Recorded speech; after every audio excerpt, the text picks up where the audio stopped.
Bueno, se van Scicluna y Bertomeu, los sacerdotes enviados por el Papa, para mirar lo que estaba pasando con los casos de abuso en nuestro país y para tomar resoluciones.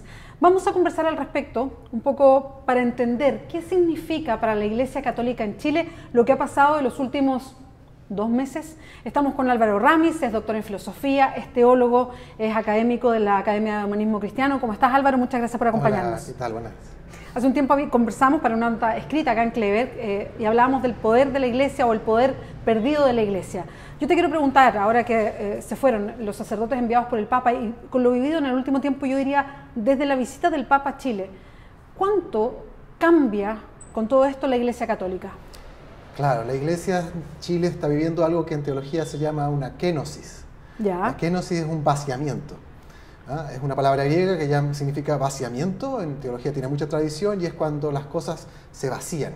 Y eso tiene doble sentido. Por un sentido negativo es cuando ya la Iglesia pierde sentido para mucha gente, se vacían los templos, se vacía la concurrencia, pierde el poder convocante y moralizante. Y es un vaciamiento más bien práctico, o sea, uno lo puede tocar, digamos, exacto, ¿no? Pero por otro lado, en la tradición cristiana también el vaciamiento es lo que permite que las instituciones o el cristianismo tenga de nuevo sentido, porque pierde poder, y al perder poder gana legitimidad.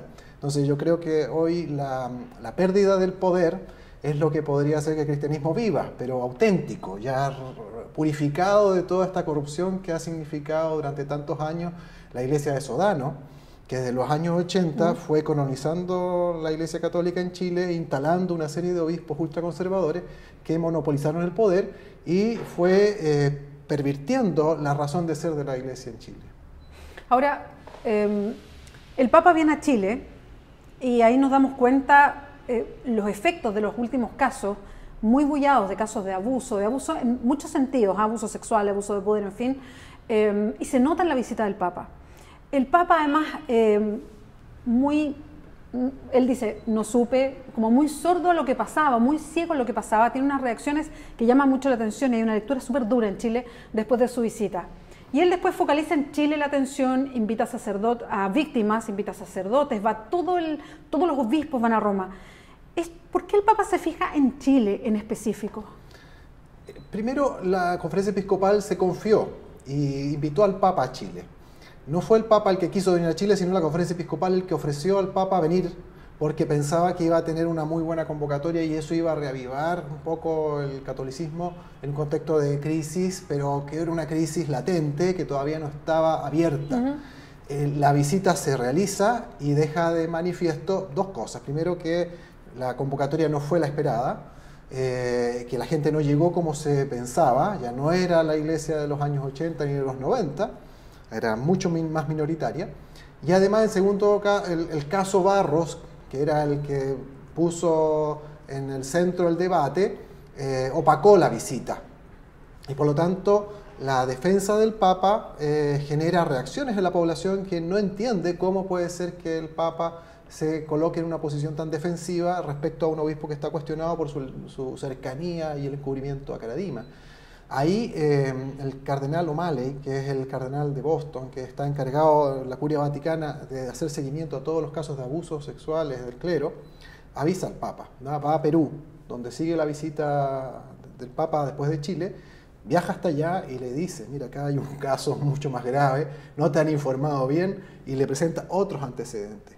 Y ahí surge la primera visita de Scicluna y Bertomeu, que hacen el informe del caso Barros, del caso Caradima y otros casos colaterales por medio de testimonios de víctimas.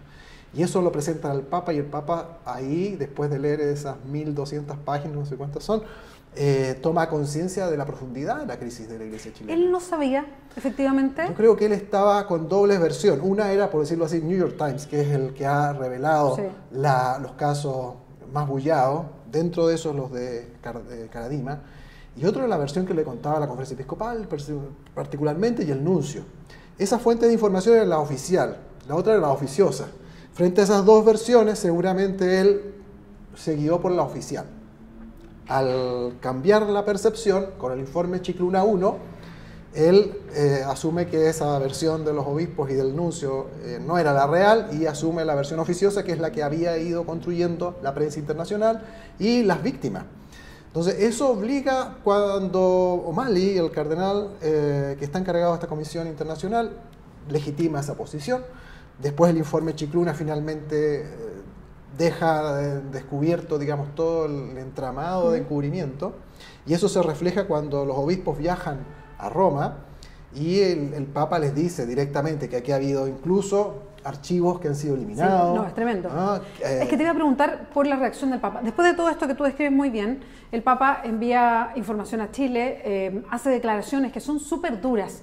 ¿Habíamos visto algo así de parte de un Papa? Hablar de esa manera, entregar esos detalles y hacer esa, no sé, esa reprimenda pública. Exactamente, eso es algo inédito. Yo creo que hay que ir a la Edad Media con la querella de las investiduras, cuando invitaban a esos reyes a hacer penitencia pública, que desde esa época no se veía algo así. Es algo bastante inédito. ¿Y por qué lo hace con Chile? Yo creo que Chile es un caso perdón, y lo especial. pregunto porque hay casos que en también todo el mundo. denuncian en todo Claro. el mundo. Y yo no sé si es porque nosotros somos chauvinistas, lo vemos de acá, pero a uno que le queda la sensación que él focalizó y está haciendo algo particular con Chile. Yo creo que porque el Chile en este caso puede ser un pequeño laboratorio para procesos similares, porque hay casos mucho más complejos de trabajar, por ejemplo en África, Asia, Europa del Este, donde las variables culturales son más complejas porque hay variables que no son solamente el abuso sexual, sino también a veces factores étnicos, interreligiosos, que hacen más compleja la resolución de los casos. Entonces, en el caso de Chile, el Papa como argentino comprende muy bien las claves chilenas de interpretación de la realidad y dice, bueno, acá podemos intervenir y a partir de ahí crear un modus operandi distinto, porque la gran batalla que libraría en este caso Francisco es contra el sodanismo, que fue el que instaló un modus operandi anterior a partir de los años 80, que su máxima era el encubrimiento, el secretismo. Sí. Antes existían casos, pero evidentemente que los protocolos eran diferentes y habían también encubrimientos, pero no estaban tan protocolizados, o no había un modus operandi como el que generó el sistema de Sodano, que para entenderlo, Sodano parte como anuncio en Chile, desde Chile llega a la Secretaría de Estado Vaticana.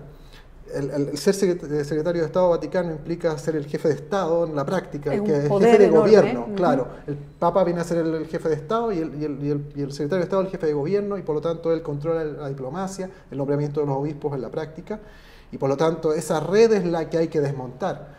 Y él tiene, el sodanismo por decirlo así, obispos, cardenales, mucho peso institucional de fondo que le respalda, y por lo tanto es una pelea muy dura donde hay intereses que van más allá de lo simplemente eclesiástico. Ya, que es algo que quizás no vemos y podemos adivinar. Exacto. El poder, no es, o sea, el Papa tiene el poder ahí, pero efectivamente dentro de la Iglesia, y lo podemos interpretar, la Iglesia es muy política, tiene además poderes ahí.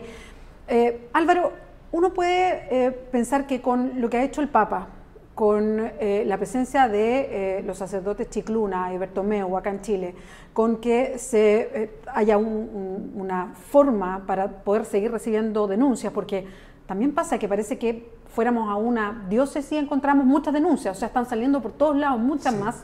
Hay un fono ahora para reportar las denuncias, hay un grupo que se va a encargar de mirarlas, en fin. Con todo esto, ¿se puede detener lo que pasa en Chile con esta distancia que tenemos de la Iglesia, esto de mirar siempre con resquemor lo que pasa y, no sé, a lo mejor con un cambio definitivo hacia la Iglesia Católica? Claro, yo creo que las denuncias podrían ser muchísimas y podrían seguir por largo tiempo saliendo, debido a que las víctimas tienen un periodo de latencia hasta que logran procesar lo ocurrido, interpretarlo como abuso y tener la valentía o la posibilidad, la autoconciencia para denunciar. La carencia de instituciones que recojan esas denuncias también ha postergado y ha concentrado que ahora las denuncias se puedan manifestar de una sola vez. Y el tercer factor es la indemnización económica, que mucha gente ahora también tiene en eso alguna motivación para decir por qué quiero denunciar. Entonces, todos esos factores hacen que el estallido de denuncias podría ser muchísimo más grande. La Iglesia tiene ahora que establecer un mecanismo. Y una de las críticas que se han hecho ahora al partir Chicluna y Bertomeu es que la comisión que queda en Chile está compuesta sobre todo por obispos que son juez y parte.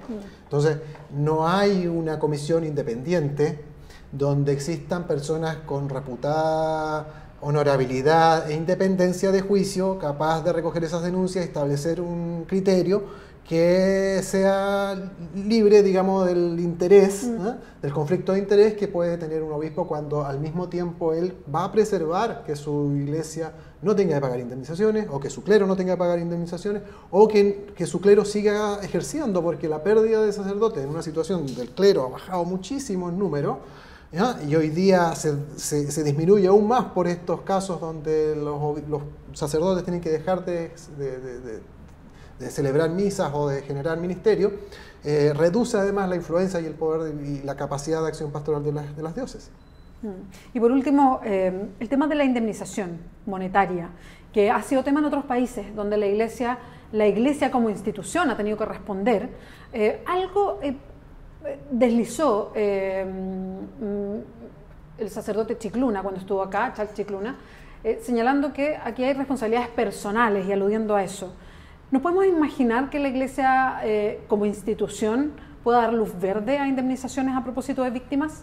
Claro, eso va a ser una discusión que yo creo que es más jurídica también, por reconocer quién sería el responsable final.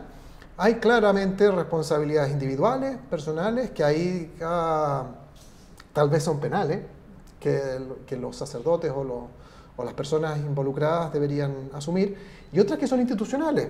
Y en las institucionales la iglesia no debería a lo mejor hacerse a un lado y también responder tanto de manera civil, en función de poder compensar a las víctimas en estos casos.